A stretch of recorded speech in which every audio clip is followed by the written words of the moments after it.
السلام علیکم ورحمۃ اللہ وبرکاتہ۔ اعوذ باللہ من الشیطان الرجیم، بسم اللہ الرحمن الرحیم۔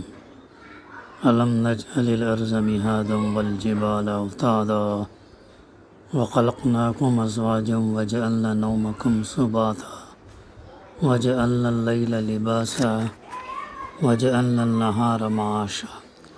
صدق اللہ العلی العظیم۔ رب اشرح لی صدری ویسر لی امری واحلل عقدۃ من لسانی یفقہوا قولی رب زدنی علما۔ کیا یہ واقعہ نہیں ہے کہ ہم نے زمین کو فرش بنایا اور پہاڑوں کو میخوں کی طرح گاڑ دیا اور تمہیں یعنی مردوں عورتوں کے جوڑوں کی شکل میں پیدا کیا اور تمہاری نیند کو باعث سکون بنایا اور رات کو پردہ پوش اور دن کو معاش کا وقت بنایا۔ معزز حاضرین، سورہ النبا کی آیت نمبر 6 سے آیت نمبر 11 تک کی تلاوت اور ترجمانی ابھی ہم نے سماعت فرمائی۔ اس سورت کی تفسیر کا سلسلہ الحمدللہ جاری ہے، اور جیسا کہ گزشتہ ہمارے مطالعے میں بات آ رہی کہ یہ 30ویں پارے کی پہلی سورت ہے، اور نبا کو اس سورت کا نام نہیں بلکہ اس سورت کے مضامین کا جو عنوان ہے، کیونکہ نبا سے مراد قیامت ہے اور آخرت کی خبر دینے، ہلا ڈالنے والی خبر اس سے مراد ہے۔ اور اس کا مضمون بھی وہی ہے جو تقریباً سورہ مرسلات، سورہ قیامہ میں آخرت کے دلائل اور اس کو ماننے یا نہ ماننے کے نتائج سے لوگوں کو خبردار کرنا ہے، بتایا گیا ہے۔ مانیں گے تو اس کا کیا صلہ ملے گا، اور انکار کریں گے تو اس کا انجام کیا ہوگا۔ پھر توحید، رسالت، آخرت کے تعلق سے بتایا گیا۔ اس کے بعد اس سے پہلے کی آیتوں میں بات آئی کہ لوگ جو ہے کسی چیز کے بارے میں پوچھ گچھ کر رہے ہیں۔ کس چیز کے بارے میں پوچھ گچھ کر رہے ہیں؟ کیا چیمے گوئیاں کر رہے ہیں؟ کیا اس بڑی خبر کے بارے میں جس کے متعلق یہ مختلف چیمے گوئیاں کرنے میں لگے ہوئے ہیں؟ تو فرمایا گیا ہے کہ ہرگز نہیں، عنقریب انہیں معلوم ہو جائے گا۔ پھر دوبارہ تکرار کے ساتھ اللہ تعالیٰ فرماتا ثم کلا سیعلمون، ہرگز نہیں، عنقریب انہیں معلوم ہو جائے گا۔ پھر الم نجعل الارض مہادا، کیا واقع نہیں ہے کہ ہم نے زمین کو فرش بنایا؟ اللہ سبحانہ وتعالیٰ نے زمین کو فرش بنایا۔ الم نجعل الارض مہادا والجبال اوتادا، اور پہاڑوں کو جو ہے زمین کی میخیں نہیں بنایا؟ سوال کر رہا اللہ تعالیٰ۔ اس کی تفسیر میں ہے مہاد چلنے پھرنے کے میدان کو بھی کہتے ہیں اور گہوارے کو بھی۔ مفہوم کے لحاظ سے فرش اور گہوارہ ایک دوسرے کے بہت قریب ہے۔ زمین کا فرش اور گہوارہ ہونا ایسی ظاہر ہر حقیقت ہے جسے انسان علم اور تمدن کے ہر سٹیج میں محسوس کرتا رہا ہے۔ اس کی صورت واقعی کو جاننے کے لیے بہت زیادہ علم درکار نہیں ہے۔ پہاڑوں کا میخیں ہونا بھی بالکل ظاہر ہے، اور آنکھوں سے نظر آتا ہے، اور یہ دونوں چیزیں انسانی احساسات کو بہت زیادہ متاثر کرنے والی ہیں، بشرطیکہ کہ انسانی دل اور دماغ کو اس کی طرف متوجہ کیا جائے۔ لیکن ابتدائی دور کا انسان اپنے مجرد حواس سے جو ہے اس حقیقت کو جتنا محسوس کرتا تھا، حقیقت اس سے زیادہ وسیع و عظیم ہے۔ انسان کے علم میں جتنا اضافہ ہوگا اور کائنات کی فطرت اور اس کی حالت و قوانین سے اس کی واقفیت جتنی بڑھتی جائے گی، اسی قدر اس حقیقت کی عظمت روز افزوں ہوتی جائے گی۔ اسی کے ساتھ انسان اس حقیقت کو اچھی طرح پا سکے گا کہ اس کے پیچھے اللہ کی عظیم منصوبہ بندی اور اس کا دقیق اور حکیمانہ نظم و انصرام ہے۔ کارخانے ہستی کے مختلف اشیاء اور ان کی ضروریات کے مابین بہترین ارتباط ہے، اور زمین کو اس طرح بنایا گیا کہ وہ انسانی زندگی اور اس کی پرورش و پرداخت کا ذریعہ بنے، اور انسان میں استعداد رکھی گئی کہ ماحول سے خود کو وہ آہنگ کر سکے۔ زمین زندگی کے لیے عموماً اور انسانی زندگی کے لیے خصوصاً گہوارہ ہے۔ اس میں اس امر کی ناقابل تردید شہادت ہے کہ اس ظاہری ہنگامہ وجود کے پیچھے ایک مدبر اور منتظم عقل موجود ہے۔ زمین کی اس حالت و ظروف کے ساتھ تخلیق میں جن امور کا تناسب ملحوظ رکھا گیا، ان میں سے کسی ایک میں کوئی گڑبڑ ہو جاتی یا زمین میں زندگی کی پیدائش اور پرورش پرداخت کے لیے جو امور درکار تھے ان میں سے کسی میں ذرا سا اختلال پیدا ہو جاتا تو زمین زندگی کا گہوارہ نہ بن سکتی تھی اور وہ حقیقت موجود نہ ہو سکتی تھی جس کی طرف قرآن مجید نے مجمل اشارہ کیا ہے۔ مجمل اس لیے کہ ہر انسان اپنی علمی اور فکری سطح کے مطابق اس کا ادراک کر سکے۔ کتنی لاجیکل بات ہے جو ہمیں یہاں پر سمجھائی جا رہی کہ انسان جو ہے اس کو سمجھ سکے، آسانی سے جان سکے۔ پہاڑوں کا زمین کے لیے میخیں ہونا ایک ایسی حقیقت ہے جسے پہاڑ کی ظاہری شکل کو دیکھ کر انسان مجرد اپنی نظر سے پا سکتا ہے۔ واقعہ یہ ہے کہ پہاڑ ان میخوں سے بہت زیادہ مشابہ نظر آتے ہیں جن سے خیمے باندھے جاتے ہیں۔ رہی اس کی حقیقت تو وہ ہمیں قرآن سے ملتی ہے۔ قرآن سے معلوم ہوتا ہے کہ پہاڑ زمین کو ثبات بخشنے اور اس کے توازن کو برقرار رکھتے ہیں۔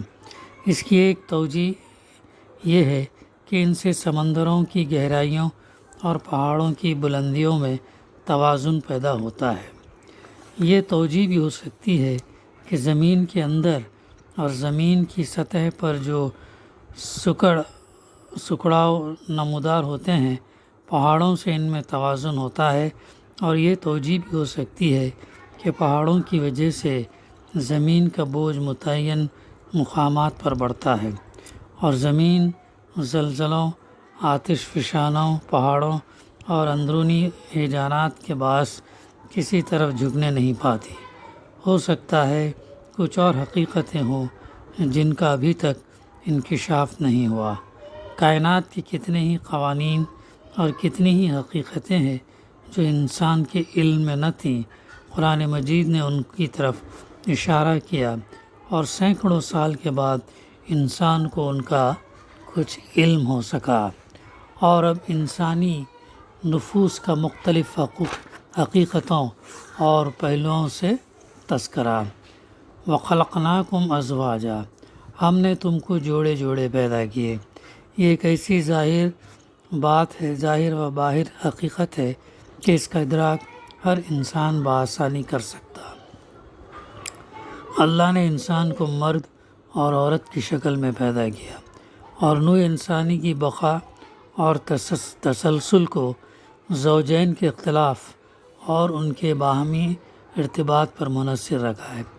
ہر انسان اس حقیقت کو جانتا اور اس میں جو راحت، جو لذت، جو سامان آسائش اور جو جدت و تنوع ہے اسے بخوبی محسوس کرتا ہے۔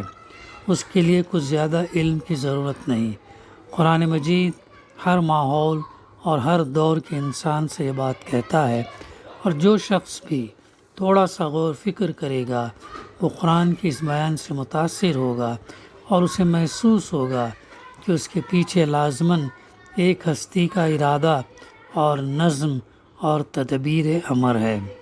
یہ اس حقیقت کی قدر قیمت اور اس کی گہرائی کا ابتدائی شعور ہے، لیکن جب انسان کے علم اور شعور کا ارتقاء، ڈیولپمنٹ ہوتا ہے تو غور فکر کے لیے مزید سامان پاتا ہے۔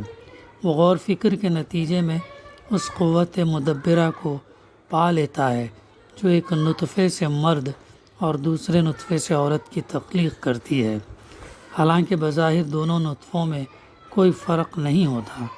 ایک نطفہ کا اس طرح ارتقاء ہوتا ہے کہ اس سے بالآخر مرد وجود میں آتا ہے، اور دوسرے کا ارتقاء اس طرح ہوتا ہے کہ وہ عورت بن جاتا ہے۔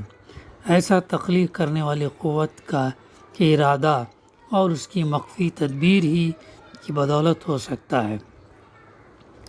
وہی ہر نطفے کو ایک لطیف رخ دیتی اور اس میں وہ خصوصیات معدیت کرتی ہے جس سے بالآخر وہ مرد یا عورت بنتا ہے، اور یہ سب اس لیے کہ مرد اور عورت کا جوڑا پیدا ہو اور زندگی کا نشوونما اور ارتقاء ہو۔ حیرت انگیز عمل ہے جس پر انسان جتنا غور کرے اتنا جو ہے کم ہے۔ پھر آگے فرمایا جا رہا وَجَعَلْنَا نَوْمَكُمْ سُبَاتًا وَجَعَلْنَا اللَّيْلَ لِبَاسًا وَجَعَلْنَا النَّهَارَ مَعَاشًا۔ ہم نے نیند کو تمہارے لیے دافع کلفت بنایا اور رات کو پردہ اور دن کو حصول معاش کا ذریعہ بنایا۔ اللہ تعالیٰ کے نظم اور تدبیر امر کا ایک پہلو یہ بھی ہے کہ اس نے نیند کو سبات کاٹنے اور منقطع کرنے والا بنایا۔ نیند آتی ہے تو انسان شعور اور عملی جدوجہد سے منقطع ہو جاتا ہے اور اس پر ایک ایسی حالت طاری ہو جاتی ہے جو نہ موت ہوتی ہے اور نہ زندگی۔ اس طرح نیند انسان کے بدن اور اس کے اعصاب کو آرام پہنچاتی ہے، اور بیداری، جدوجہد اور زندگی کی مشغولیت میں جو قوت خرچ ہو جاتی ہے اس کا بدل فراہم کرتی ہے، اور یہ سب کچھ ایسے طریقے پر انجام پاتا ہے کہ اس کی حقیقت سے انسان بے خبر رہتا اور اس کے ارادے کا اس میں کوئی دخل نہیں ہوتا۔ بیداری کی حالت میں وہ نہیں جانتا کہ سوتے میں اس کا کیا حال ہوتا ہے، اور سو رہا ہوتا ہے تو اسے نہ سونے کی حالت کا علم ہوتا ہے نہ اس کے مشاہدے پر قادر ہے۔ نیند ذی حیات ہستی کی مخفی رازوں میں سے ایک راز ہے جس کا علم صرف اس ہستی کو ہے جس نے زندگی بخشی، اس میں یہ راز وادیت کیا اور انسان کی زندگی کا دار و مدار اس پر رکھا۔ کوئی زندہ وجود نیند کے بغیر زیادہ مدت تک نہیں رہ سکتا۔ اگر خارجی حالات اسے جاگتے رہنے پر مجبور کر دیں تو اس کا ہلاک ہو جانا یقینی ہے۔ جسم اور اعصاب کی طبعی ضرورتوں کی تکمیل کے علاوہ نیند کے کچھ اور اسرار بھی ہیں۔ وہ زندگی کے شدائد و آلام سے روح کو سکون و آرام بخشتی ہے۔ یہ سکون جب فرد بر طاری ہوتا ہے تو اپنے ہتھیار رکھ دیتا ہے اور تھوڑی دیر کے لیے خود کو سکون اور سلامتی کے حوالے کر دیتا ہے جس کا انسان کھانے پینے ہی کی طرح محتاج ہے۔ بعض حالات میں یہ صورتحال اس طرح پیش آتی ہے جیسے کوئی معجزہ رونما ہوا ہو۔ آدمی کو جنگ کی حالت میں نیند آ جاتی ہے۔ نیند سے قبل اس کی روح بوجھل، اعصاب مضمحل، طبیعت بے قرار اور دل خوفزدہ ہوتا ہے۔ نیند بعض اوقات صرف چند لمحوں کے لیے آتی مگر اس فرد کے وجود کے لیے مکمل چینج، انقلاب اور کامل تجدید کی موجب ہوتی ہے، نہ صرف اس کے قوا بلکہ اس کی ذات کے لیے بھی۔ جب وہ نیند سے بیدار ہوتا ہے تو گویا بالکل نیا وجود ہوتا ہے۔ یہ معجزہ واضح شکل میں غزوہ بدر اور غزوہ احد کے پریشان حال مسلمانوں کے اطمینان اور سکون کے لیے ظہور پذیر ہوا۔ اللہ تعالیٰ اپنے اس احسان کا تذکرہ اس طرح فرماتا اذ یغشیکم النعاس امنا، جبکہ اللہ تعالیٰ اپنی طرف سے غنودگی کی شکل میں اطمینان اور بے خوفی طاری کر رہا تھا۔ یہ غزوہ بدر کے سلسلے میں ہے اور غزوہ احد کے موقع کا ذکر کرتے ہوئے فرمایا ثم انزل علیکم من بعد الغم آمنة نعاسا یغشی طائفة منکم، سورہ آل عمران آیت نمبر 154۔ پھر اللہ نے تم پر نیند کی شکل میں جو تم میں سے ایک گروہ کے لوگوں پر طاری ہو گئی تھی اطمینان کی کیفیت نازل فرمائی۔ اس سے ملتے جلتے حالات میں اس طرح کے واقعات اور بھی بہت سے لوگوں کو پیش آئے۔ یہ ثبات یعنی نیند کے ذریعے شعور اور عمل سے علیحدگی زندہ ہستی کے وجود بقا کے لیے ایک ناگزیر ضرورت، تخلیق کرنے والی قوت کے مخفی رازوں میں سے ایک راز اور اللہ کی ایک عظیم نعمت ہے جس کی بخشش اسی کے ہاتھ میں ہے۔ قرآن مجید جس انداز سے نظر کو اس حقیقت کی طرف منعطف کرتا ہے، اس سے انسان کی اپنی ہستی کی خصوصیات کی طرف اس کا دل متوجہ ہوتا ہے۔ پھر اس کی توجہ اس دست قدرت کی طرف ہوتی ہے جس نے نیند کو انسانی وجود میں وادیت کیا۔ اس سے غور و فکر اور تاثر کی بہت سی راہیں باز ہوتی ہیں۔ تو اللہ تبارک تعالیٰ کے نظم تدبیر امر کا ایک پہلو یہ ہے، کائنات اور ذی حیات مخلوقات کے نظام کے مابین توافق ہے۔ جس طرح اللہ نے کام کاج اور تگ و دو کے بعد نیند کو انسانی وجود میں وادیت کیا، اسی طرح اس نے دنیا میں رات رکھی تاکہ خلوت گزینی اور عمل سے انقطاع مکمل ہو سکے، دن کو روشن بنایا تاکہ کام کاج اور تگ و دو ہو سکے۔ اس طرح اللہ تعالیٰ کی تخلیق میں توافق پیدا ہوا، دنیا میں زندہ مخلوقات کے لیے وہ ماحول بنا جو ان کی خصوصیات کے عین مطابق ہے، اور زندوں میں حرکت عمل اور ضروریات زندگی کی تکمیل کے لیے ایسی خصوصیات وادیت کی جو کائنات کی خصوصیات اور مزاج ہے، مزاج سے ہم آہنگ ہیں، اور یہ سب اس دست قدرت کا کرشمہ ہے جو کائنات کا خالق اور موجود ہے اور انتہائی تناسب و ہم آہنگی کے ساتھ کائنات کا نظم کر رہا ہے۔ بقیہ انشاءاللہ آئندہ سلسلہ جاری رہے گا۔